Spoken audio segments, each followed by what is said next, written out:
8 के 5 चैप्टर है। चैप्टर के नाम है जब जनता बगावत करती है, 1857 और उसके बाद।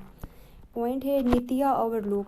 पिछले अध्याय में आपने ईस्ट इंडिया कंपनी की नीतियों और जनता पर उसके प्रभावों के बारे में पढ़ा। इन नीतियों से राजाओं, रानियों, किसानों, जमींदारों, आदिवासियों, सिपाहियों पर सब पर तरह तरह से असर पड़े।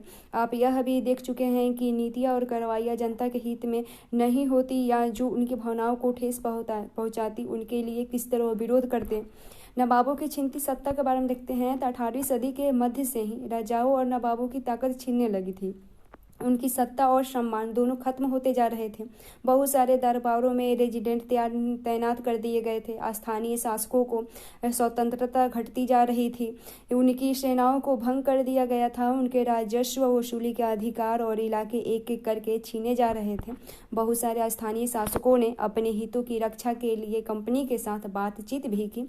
उदाहरण के लिए झांसी की रानी लक्ष्मीबाई चाहती थी कि कंपनी उनके पति की मृत्यु के बाद उनके गोद लिए हुए बेटे को राजा मान ले।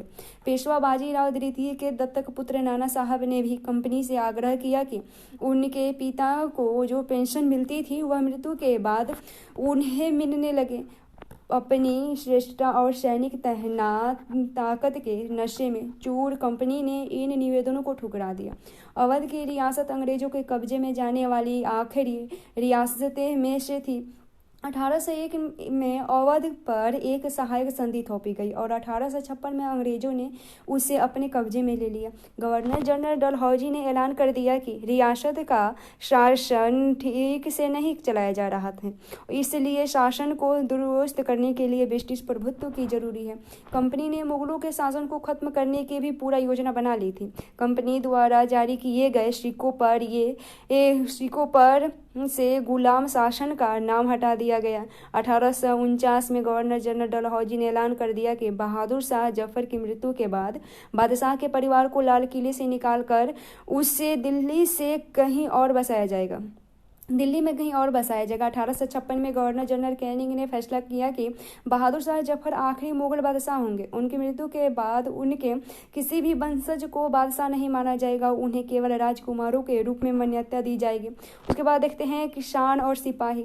गाँवों में किसान और जमींदार भारी भरकम लगान और कर वसूली के सख्त तौर तरीके से परेशान थे। बहुत सारे लोग महाजनों से लिया कर्ज नहीं लौटा पा रहे थे। इसके कारण उनकी पीढ़ियों पुरानी जमीन हाथ से निकलती जा रही थी। कंपनी के तहत काम करने वाले भारतीय सिपाहियों के असंतोष की अपनी वजह थी। वे अपने वेतन भत्तों और सेवा शर्तों के कारण परेशान थे। कई नए नियमों उनकी धार्मिक भावनाओं और आस्थाओं को ठेस पहुंचाती थी। क्या आप जानते हैं कि उस जमाने में बहुत सारे लोग समुद्र पार नहीं जाना चाहते थे। उन्हें लगता था कि समुद्र यात्रा से उनका धर्म और जाति भ्रष्ट हो जाएगा। जब 1824 में सिपाहियों को कंपनी की ओर से लड़ने के लिए समुद्र के रास्ते बर्मा जाने का आदेश मिला तो उन्होंने इस हुक्म को मानने से इनकार कर दिया। उन्हें जमीन के रास्ते से जाने से एतराज नहीं था। सरकार का हुक्म न मानने के कारण उन्हें सख्त सजा दी गई, क्योंकि यह मुद्दा अभी खत्म नहीं हुआ था। इसलिए 1856 में कंपनी को एक नया कानून बनाना पड़ा। इस कानून में साफ कहा गया था कि अगर कोई व्यक्ति कंपनी के सेना में नौकरी करेगा तो जरूरत पड़ने पर उसे समुद्र पार भी करना पड़ सकता है। सिपाही गांवों के हालात से भी परेशान थे। बहुत सारे सिपाही खुद किसान थे। वे अपने परिवार गाँवों में छोड़ कर आए थे। लिहाजा किसानों का गुस्सा जल्दी ही सिपाहियों में भी फैल गया। उसके बाद देखते हैं सुधारों पर प्रतिक्रिया क्या हुई। तो अंग्रेजों को लगता था कि भारतीय समाज को सुधारना जरूरी है। सती प्रथा को रोकने और विधवा विवाह को बढ़ावा देने के लिए कानून बनाए जाएंगे। अंग्रेजी भाषा की शिक्षा को जमकर प्रोत्साहन दिया गया। 1830 के बाद कंपनी ने ईसाई मशीनरियों को खोलकर काम करने के और यहाँ तक कि जमीन और संपत्ति जुटाने की भी छूट दे दी। 1850 में एक नया कानून बनाया गया जिसमें ईसाई धर्म को अपनाना और आसान हो गया। इस कानून में प्रावधान किया गया था कि अगर कोई भारतीय व्यक्ति ईसाई धर्म अपनाता है तो वो भी पुरखों की संपत्ति पर राष्ट्र का अधिकार पहले से जैसा ही रहेगा। बहुत सारे भारतीयों को यकीन हो गया था कि अंग्रेज उनका धर्म, उनके सामाजिक रीति रिवाजों और परंपरागत जीवन शैली को नष्ट कर रहे हैं। दूसरी तरह ऐसे भारतीय भी थे जो मौजूदा सामाजिक व्यवस्था में बदलाव चाहते थे। इन सुधारकों और उनके सुधार आंदोलनों के बारे में आप अध्याय 6 में पढ़ेंगे। उसके बाद देखते हैं जनता की नज़र से देखते हैं तो उस जमाने में लोग अंग्रेज शासक के बारे में क्या सोच रहे थे। इसका जायजा लेने के लिए आप स्रोत 1 और 2 में देख सकते हैं। तो देखते हैं 84 नियमों की सूची देखते हैं।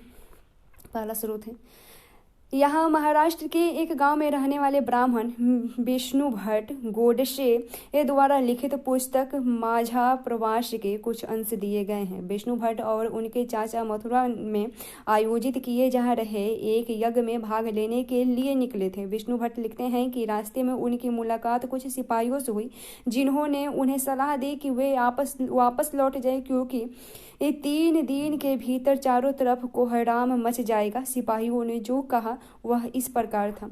अंग्रेज सरकार हिंदू और मुसलमानों के धर्म को नष्ट करने पर आमादा है।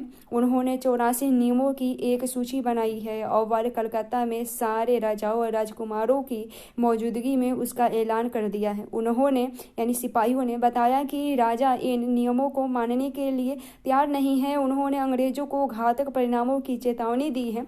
राजाओं ने कहा है कि अगर ये नियम लागू किए गए तो भारी उथल पुथल मच जाएगी कि राजा भारी गुस्से में अपनी राजधानियों को लौट गए हैं और तमाम बड़े लोग योजनाएं बना रहे हैं। धर्म युद्ध के ये तरीके कर ली गई थी और मेरठ छावनी से एक गुप्त योजना तैयार करके विभिन्न छावनियों में भेज दी गई थी। दूसरा स्रोत है जल्द ही हर टुकड़ी में उत्तेजना छा गई। तो उस दौर की एक और झलक सूबेदार सीताराम पांडे के संस्मरण में मिलती है। सीताराम पांडे को 1822 में बंगाल नेटिव आर्मी ने सिपाही के तौर पर भर्ती किया था। उन्होंने 48 साल तक नौकरी की और 1860 में वे सेवानिवृत्त हुए। उन्होंने बगावत को दबाने में अंग्रेजों की मदद की। हालांकि उनका बेटा भी विद्रोहियों के साथ था और अंग्रेजों ने उसे सीताराम की आंखों के सामने ही मार डाला। अपने सेवानिवृत्ति के बाद उनके कमान अफसर नारगेट ने उन्हें अपने संस्मरण लिखने के लिए प्रेरित किया। सीताराम ने 1861 में अवधी भाषा में अपने संस्मरण लिखे जिनका नारगेट ने अंग्रेजी में अनुवाद किया और फ्रॉम सिपाही टू सूबेदार यानी सिपाही से सूबेदार तक के नाम से प्रकाशित करवाया। सीताराम पांडे के संस्मरणों का एक अंश इस प्रकार है। मेरा मानना है कि अवध पर हुए कब्जे से सिपाहियों के भीतर गहरा अविश्वास बढ़ गया था और वे सरकार के खिलाफ साजिशें रचने लगे थे। अवध के नवाब और दिल्ली बादशाह के नुमाइंदों को सेना की एक नज्म जानने के लिए पूरे भारत में भेज दिया गया।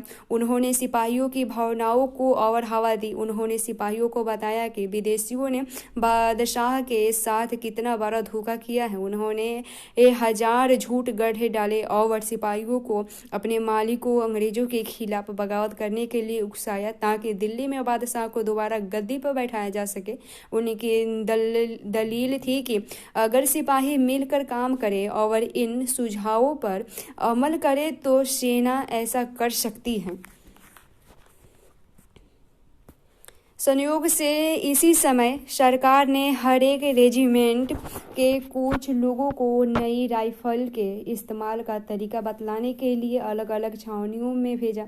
इन लोगों ने कुछ समय तक सिपाहियों को प्रशिक्षण दिया। इसी दौरान न जाने कहां से यह खबर फैल गई कि इन राइफलों में इस्तेमाल होने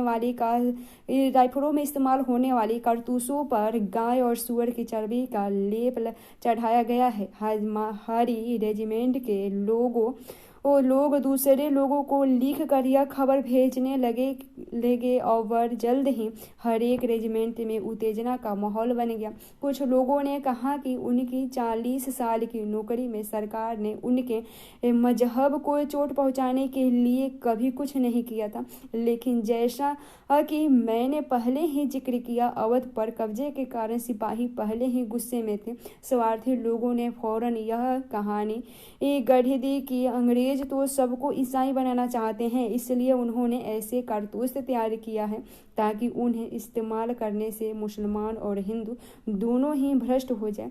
कर्नल साहब का मानना था कि यह बेचैनी जो उन्हें भी साफ दिखाई दे रही थी, इस बार भी अपने आप खत्म हो जाएगी, और उन्होंने मुझे घर जाने की हिदायत दी थी।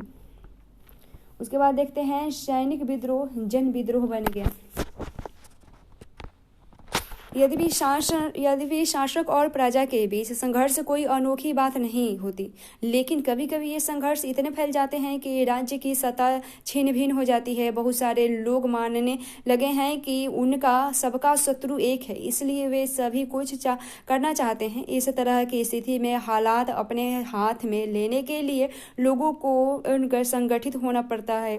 उन्हें संचार, पहल कदमी और आत्मविश्वास की परिचय देना होता है। भारत के उत्तरी भागों में 1857 में ऐसी ही स्थिति पैदा हो गई थी। फतह और शासन के 100 साल बाद ईस्ट इंडिया कंपनी को एक भारी विद्रोह से जूझना पड़ रहा था। मई 1857 में शुरू हुई इस बगावत ने भारत में कंपनी का अस्तित्व ही खतरे में डाल दिया था। मेरठ से शुरू करके सिपाहियों ने कई जगह बगावत की। समाज के विभिन्न तबकों के असंख्य लोग विद्रोह तेवरों के साथ उठ खड़े हुए। कुछ लोग मानते हैं कि 19वीं सदी में उपनिवेशवाद के खिलाफ दुनिया भर में यह सबसे बड़ा सशस्त्र संघर्ष था।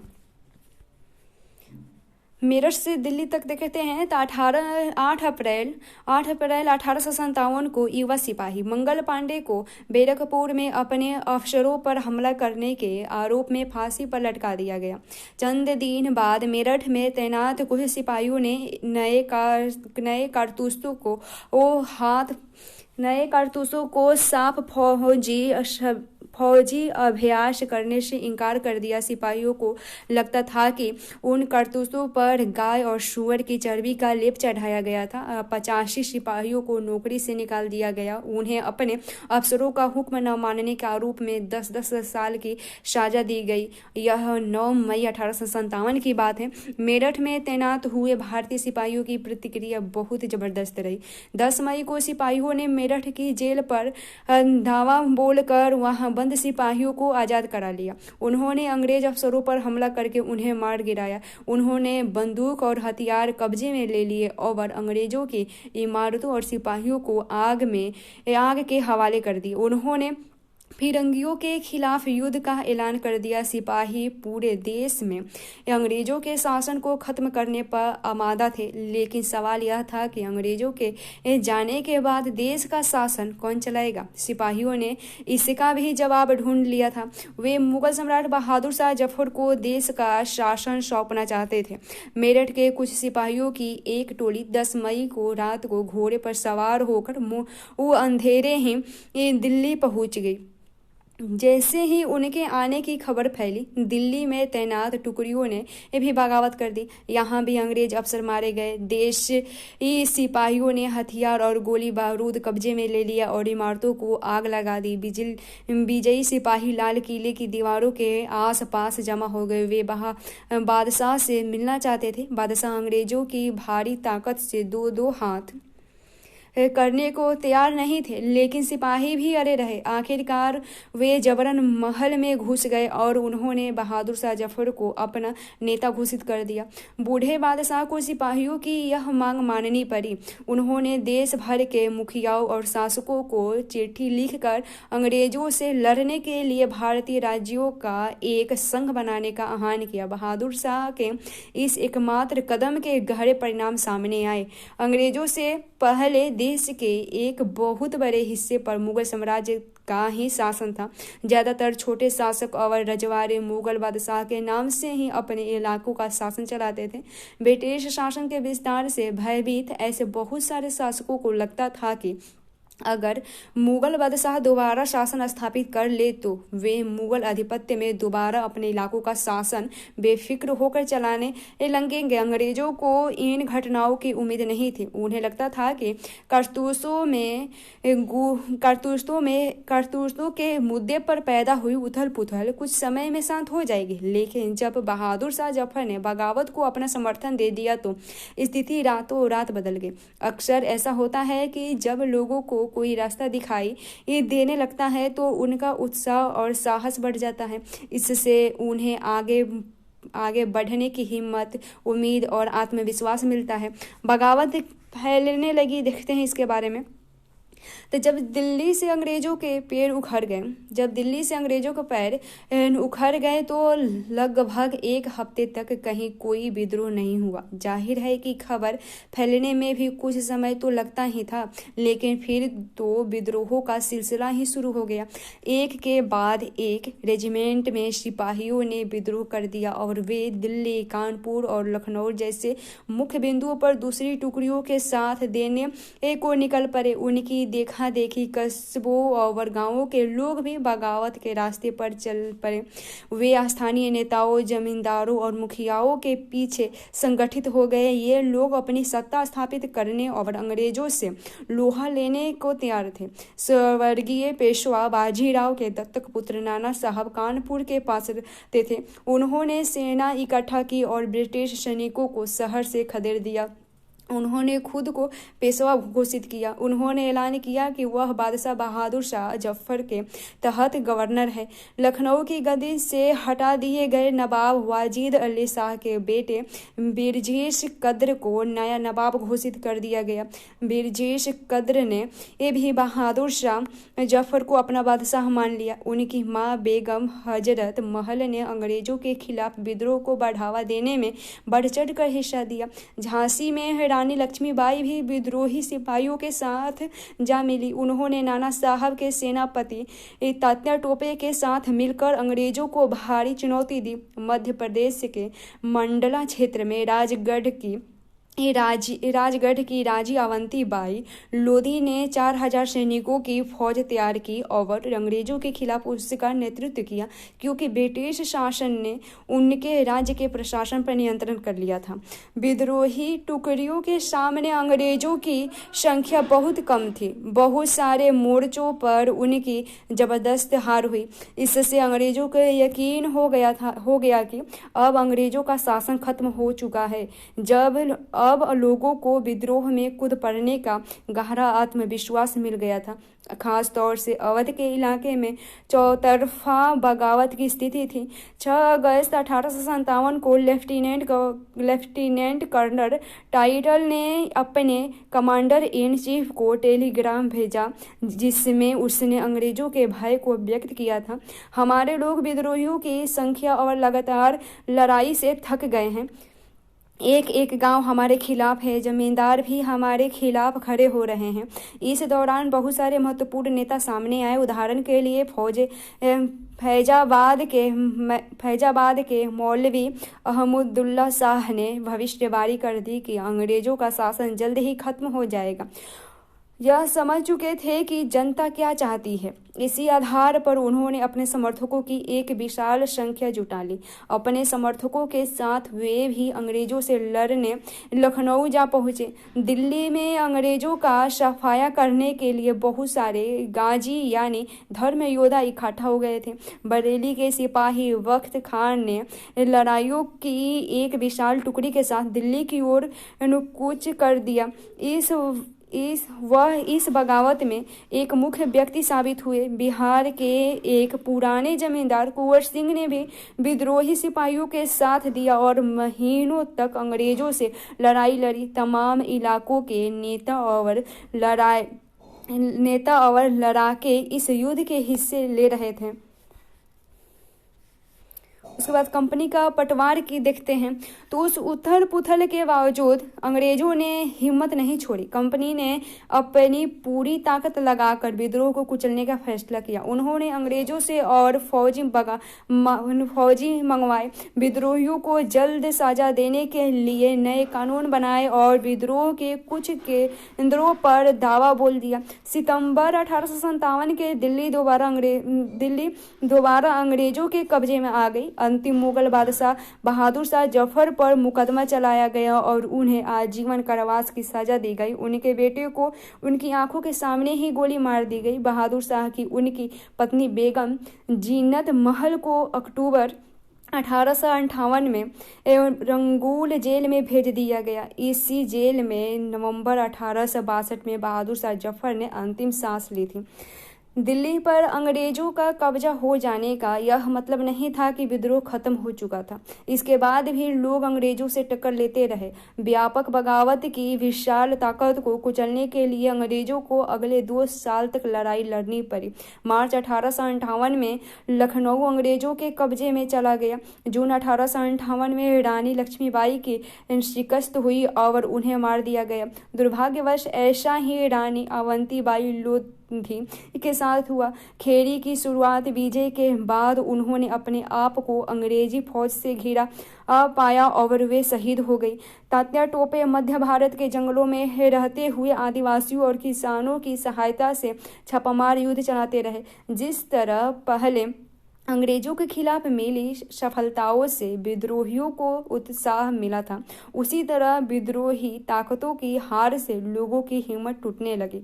बहुत सारे लोगों ने विद्रोहियों का साथ छोड़ दिया। अंग्रेजों ने भी लोगों का विश्वास जीतने के लिए हर संभव प्रयास किए। उन्होंने वफादार भूस्वामियों के लिए इनामों का ऐलान कर दिया। उन्हें आश्वासन दिया कि उनकी जमीन पर उनके परंपरागत अधिकार बने रहेंगे। जिन्होंने विद्रोह किया था उनसे कहा गया कि अगर वे अंग्रेजों के सामने समर्पण कर देते हैं, अगर उन्होंने किसी अंग्रेज की हत्या नहीं की है तो वे सुरक्षित रहेंगे और जमीन पर उनके अधिकार और दावेदारी बनी रहेगी। इसके बावजूद सैकड़ों सिपाहियों, विद्रोहियों, नवाबों और राजाओं पर मुकदमे चलाए गए और उन्हें फांसी पर लटका दिया गया। उसके बाद देखते हैं विद्रोह के बाद के साल क्या हुआ। अंग्रेजों ने 1859 के आखिर तक देश पर दोबारा नियंत्रण पा लिया था, लेकिन अब वे पहले वाली नीतियों के सहारे शासन नहीं चला सकते थे। अंग्रेजों ने जो अहम बदलाव किए वो निम्नलिखित हैं। तो पहला देखते हैं, ब्रिटिश संसद ने 1858 में एक नया कानून पारित किया और ईस्ट इंडिया कंपनी के सारे अधिकार ब्रिटिश साम्राज्य के हाथ में सौंप दी ताकि भारतीय मामलों को ज़्यादा बेहतर ढंग से संभाला जा सके। ब्रिटिश मंत्रिमंडल के एक सदस्य को भारतीय मंत्री के रूप में नियुक्त किया गया।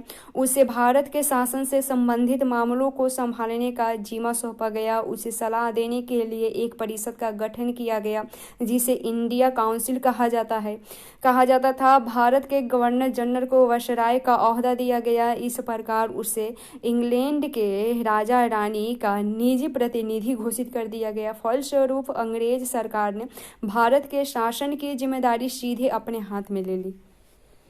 दूसरा है, देश के सभी शासकों को भरोसा दिया गया कि भविष्य में कभी भी उनके भूक्षेत्र पर कब्जा नहीं किया जाएगा। उन्हें अपनी रियासत अपने वंशजों यहाँ तक कि दत्तक पुत्रों को सौंपने की छूट दे दी गई, लेकिन उन्हें इस बात के लिए प्रेरित किया गया कि वे ब्रिटिश की रानी को अपना अधिपति स्वीकार करें। इस तरह भारतीय शासकों को ब्रिटिश साम्राज्य के अधीन शासन चलाने की छूट दी गई। तीसरा है, सेना में भारतीय सिपाहियों का अनुपात कम करने और यूरोपीय सिपाहियों की संख्या बढ़ाने का फैसला लिया गया। यह भी तय किया गया कि अवध, बिहार, मध्य भारत और दक्षिण भारत से सिपाहियों को भर्ती करने की बजाय अब गोरखा, सिखों और पठानों में से ज़्यादा सिपाही भर्ती किए जाएंगे। चौथा है, मुसलमानों की जमीन और संपत्ति बड़े पैमाने पर जब्त की गई। उन्हें संदेह और शत्रुता के भाव से देखा जाने लगा। अंग्रेजों को लगता था कि यही विद्रोह उन्होंने ही खड़ा की थी उसके बाद 5वां है, अंग्रेजों ने फैसला किया कि वे भारत के लोगों के धर्म और सामाजिक रीति रिवाजों का सम्मान करेंगे। 6ठा है, भूस्वामियों और जमींदारों की रक्षा करने तथा जमीन पर उनके अधिकारों के स्थायित्व देने के लिए नीतियां बनाई गई। इस प्रकार 1857 के बाद का एक नया चरण शुरू हुआ।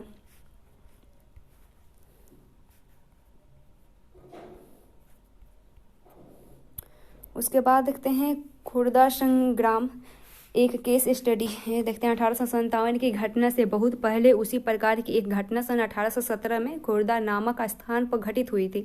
हमारे लिए उस घटना का अध्ययन करना और इस बात पर विचार करना कि शिक्षाप्रद होगा कि कैसे अंग्रेजों की औपनिवेशिक नीतियों के खिलाफ 19वीं सदी की शुरुआत से ही देश के विभिन्न हिस्सों में असंतोष निर्मित होने लगा था।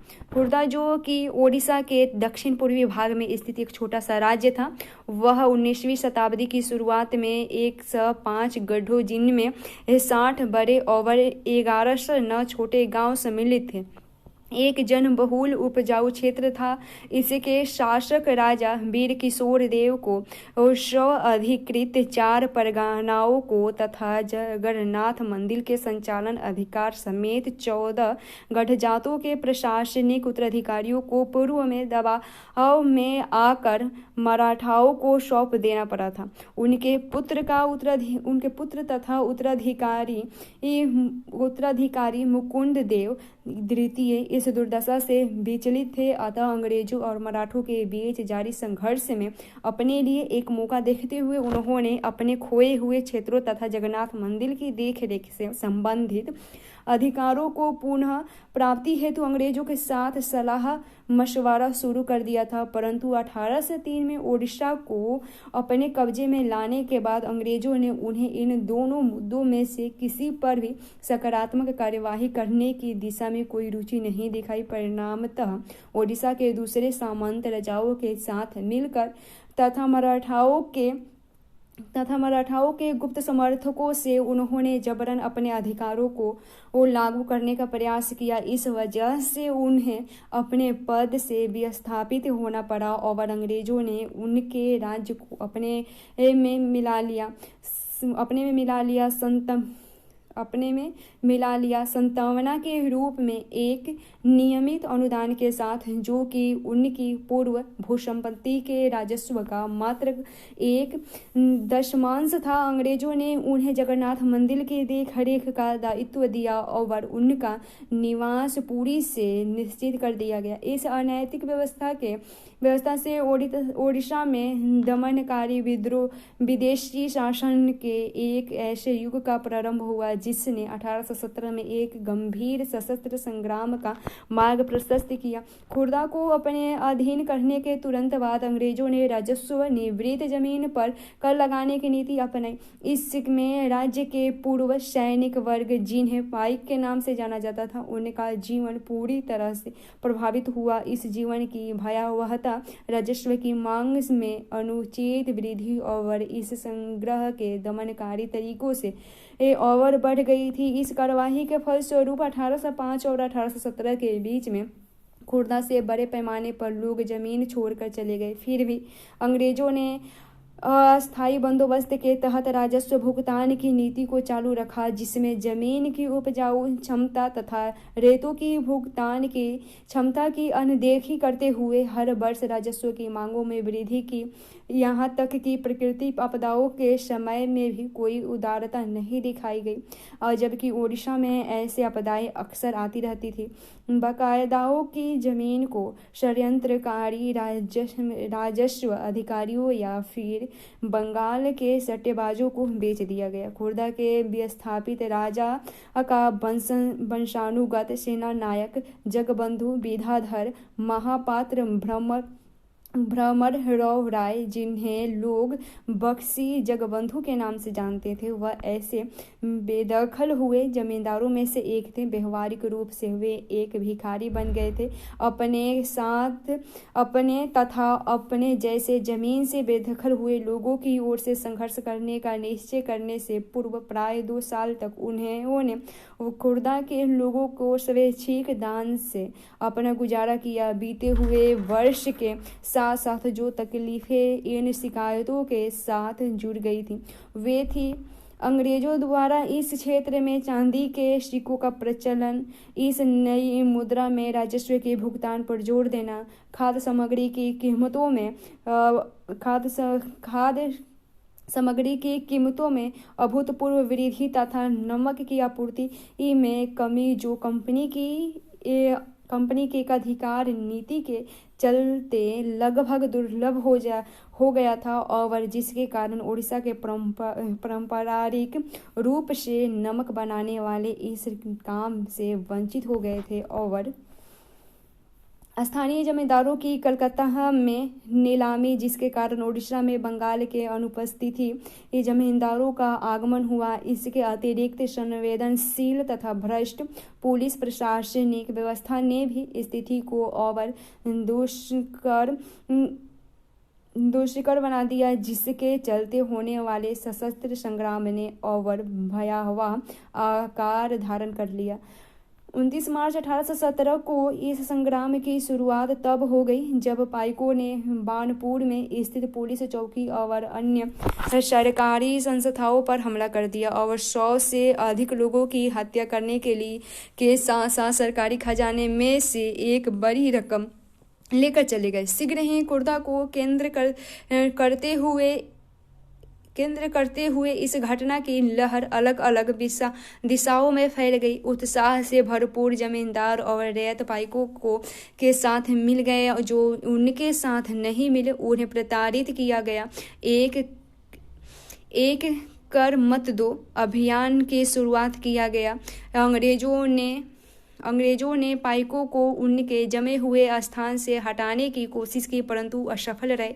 14 अप्रैल 1817 को बख्शी जगबंधु ने 5 से 10 हजार पाइकों और कंध जनजातियों के युद्धों की अगवाही कर पुरी को कब्जे में ले लिया और मुकुंद देव द्वितीय को उनकी झिझक के बावजूद राजा घोषित कर दिया गया। जगन्नाथ मंदिर के पुजारियों ने भी पाइकों को अपना भरपूर समर्थन प्रदान किया।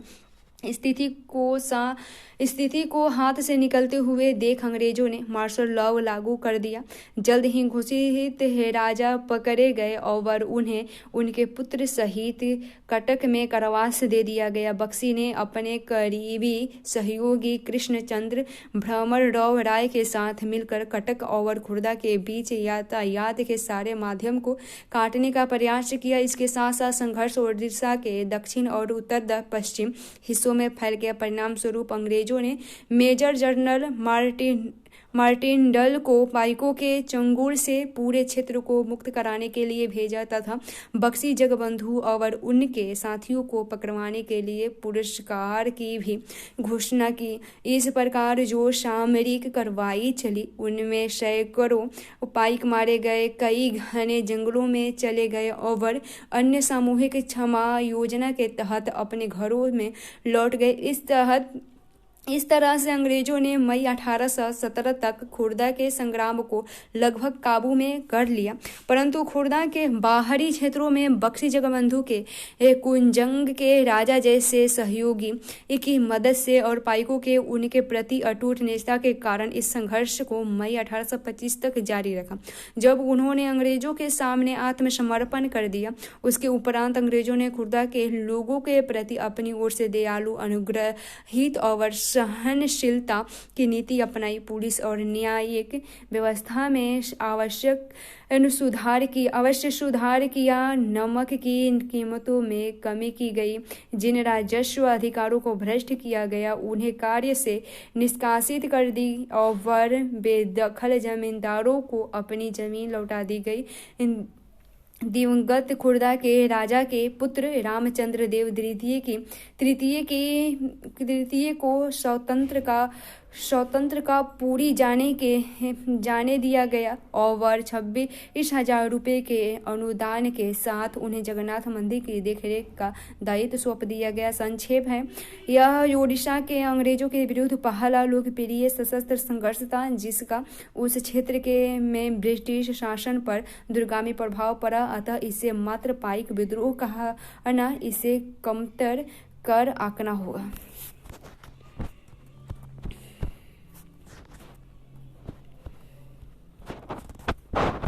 यहाँ एक चित्र है, अंग्रेज टुकड़ी या कानून के 5 विद्रोहियों को पकड़ लेती है। ध्यान से देखिए कि किस तरह कलाकार ने अंग्रेज सिपाहियों को बहादुरी से विद्रोहियों पर दावा बोलते हुए दिखाया है।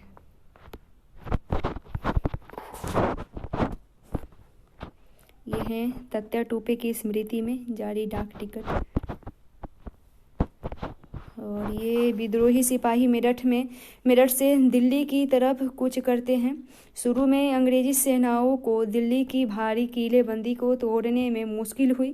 3 दिसंबर 1857 को अंग्रेजी सेनाओं को और ज़्यादा हथियार, गोले आदि पहुंचाए गए। ये गाड़ियों पर लदे हुए थे जिन्हें हाथी खींच रहे थे और इनकी कतार 7 मील लंबी थी। यह है कुंवर सिंह। ये ब्रिटिश टुकड़ी विद्रोहियों पर हमला करती है जिन्होंने दिल्ली के लाल किले तथा सीलमगढ़ किले जो बाईं तरफ है पर कब्जा किया हुआ है। ये लक्ष्मीबाई। जैसे जैसे विद्रोह फैला, छावनियों में अंग्रेज अफसरों को मारा जाने लगा। ये नाना साहब, बहादुर शाह जफर। फिरंगी क्या है? तो विदेशी, इस शब्द में अपमान का भाव आता है। ये मंगल पांडे की स्मृति में जारी डाक टिकट है। उसके बाद है कैवेलरी लाइनों में युद्ध। 3 जुलाई 1857 को 3000 से ज़्यादा विद्रोही बरेली से दिल्ली आ पहुँचे। उन्होंने यमुना को पार किया और ब्रिटिश कैवेलरी की चौकियों पर धावा बोल दिया। यह युद्ध पूरी रात चलता रहा। सैनिक विद्रोह, जब सिपाही इकट्ठा होकर अपने सैनिक अफसरों का हुक्म मानने से इनकार करते हैं।